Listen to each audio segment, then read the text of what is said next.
Okay, welcome back. And now we're going to start talking about logic.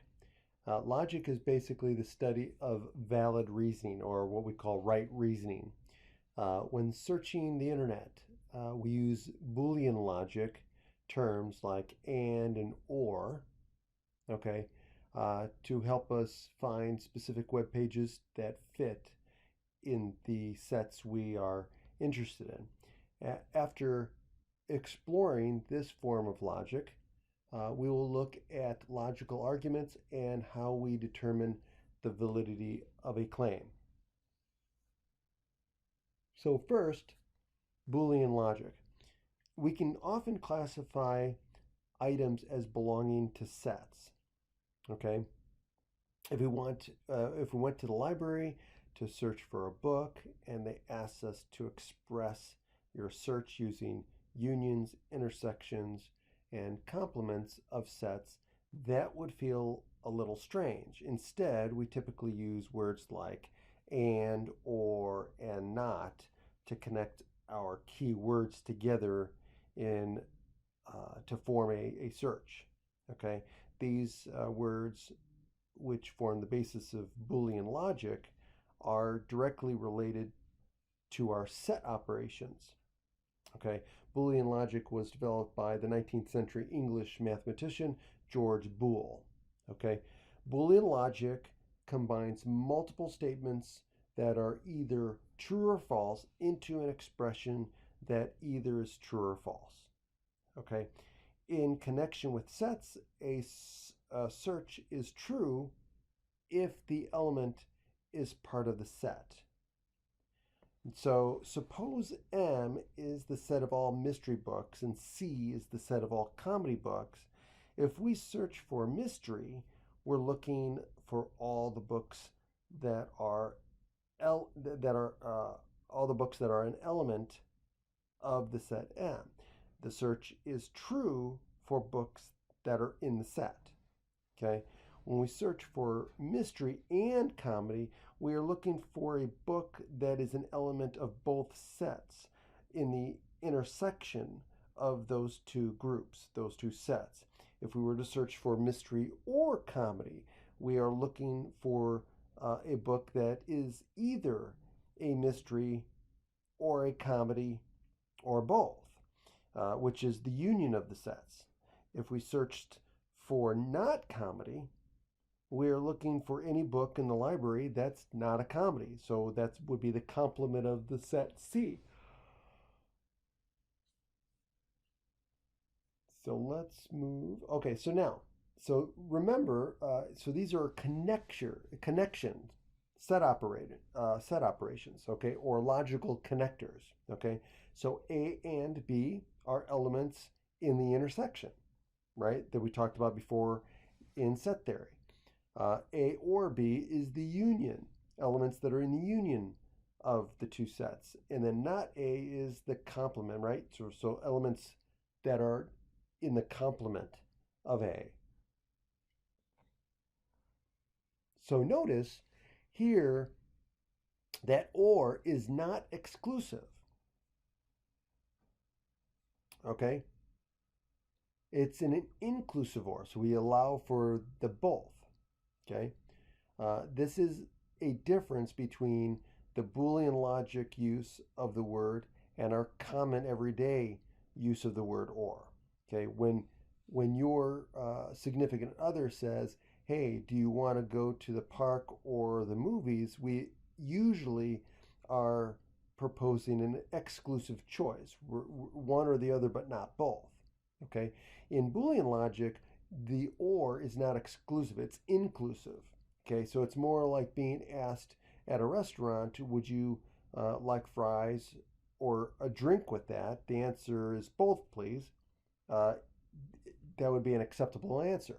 Okay, um, so let's look at example one here. Suppose you're searching a library database for Mexican universities. Express a reasonable search using Boolean logic. So in this case, or would be the appropriate, or no, and would be the appropriate because you're looking for universities and that they're Mexican. Okay, so you would use a search like Mexico and university. Okay, would likely uh, uh, give you the results you're looking for. Okay, um, but would likely find results for U.S. state New Mexico. Okay, to account for this, you would revise your search a little bit, and you would say um, uh, Mexico and university, um, not New Mexico. Okay. Um, so, in most internet search engines, it is not necessary to include the word and. The search engines assume that if you provide two keywords, you are looking for both. In Google's search, the keyword or has um, has to be capitalized as OR, capital O, capital R, and a negative sign in front of the word is used to indicate not. Quotes around a phrase indicate that the entire phrase should be looked for. Um, the Mexico University um, would have like as far as you would put Mexico University, and then with the negative sign with New Mexico, you would be a way of searching for Mexican universities. Okay, so example two, it says describe the numbers that meet the condition that are even and less than 10 and greater than 0. So the numbers that meet those requirements, that it's even, less than 10, and greater than 0, are going to be what? 2, 4, 6, and 8. Now, sometimes statements made in English can be ambiguous, vague. For this reason, Boolean logic uses parentheses to show precedent, just like in algebraic order of operations. Okay.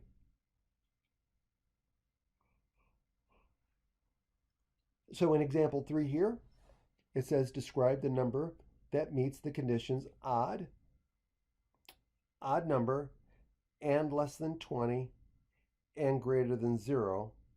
And now parenthetically it states multiple of 3 or multiple of 5. So the ones that meet all of these conditions, okay, odd number, less than 20, greater than 0, and either is a multiple of 3 or a multiple of 5. So that would be 1, 3, 5. Um,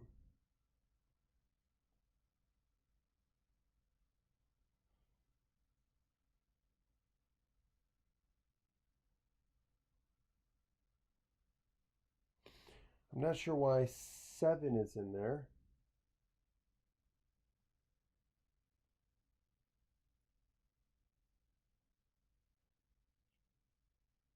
Oh, I got you. Okay, so they're looking at the first three conditions, right? So the first three conditions without the last condition would yield us all of the odd numbers from 1 to 19.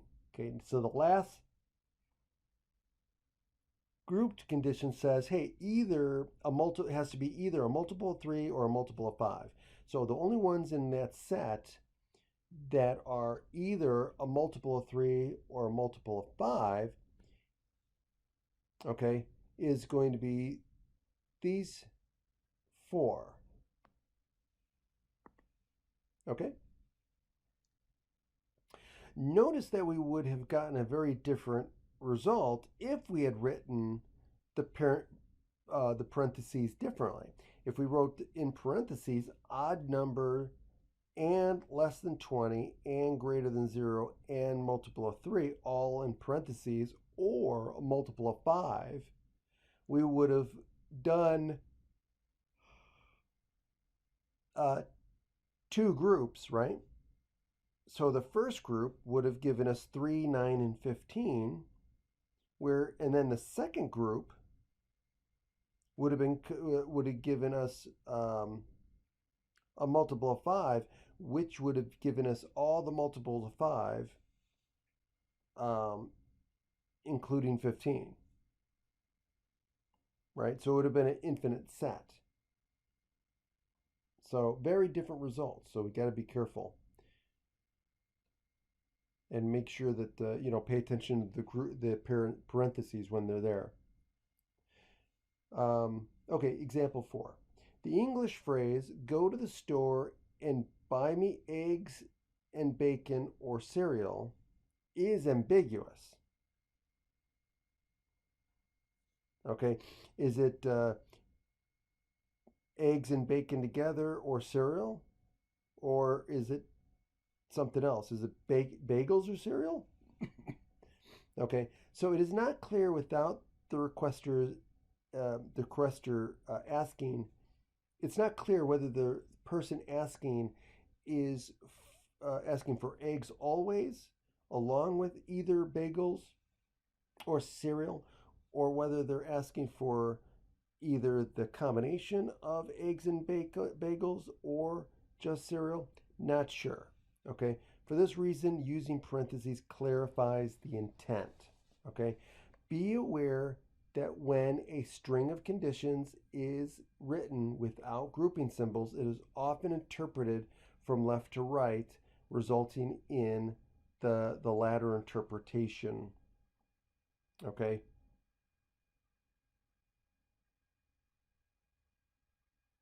Which would be this one. Okay.